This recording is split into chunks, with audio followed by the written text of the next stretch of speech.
contrarié. Et il arrive que lorsque la blessure est trop profonde, on a du mal à pardonner. On se dit hors de question de pardonner. Ce que cette personne m'a fait est inacceptable. Mais à cet effet, que signifie donc pardonner?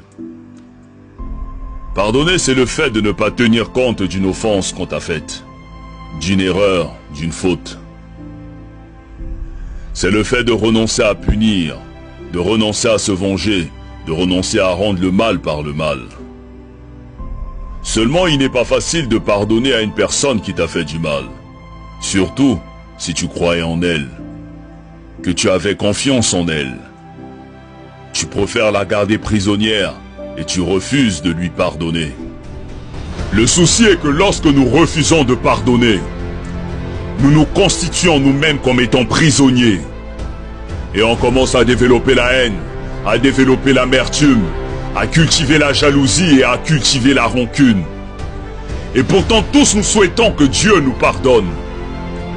Pour nos erreurs, nos offenses, nos imperfections et nos failles. Mais nous refusons de pardonner les fautes des autres, comme si nous n'avons jamais fait du mal à personne, comme si nous étions irréprochables. Qui donc peut oser dire qu'il n'a jamais fait du mal?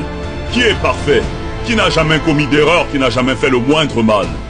On souhaite tous que Dieu nous pardonne pour nos bêtises, mais on refuse de pardonner les fautes des autres, on refuse de leur accorder notre pardon.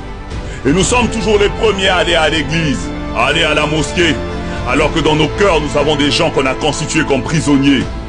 Mais jusqu'à quand allons-nous porter ces fardeaux? Jusqu'à quand allons-nous refuser de pardonner? Mais qu'est-ce qu'on gagne à détester ceux qui nous ont offensés?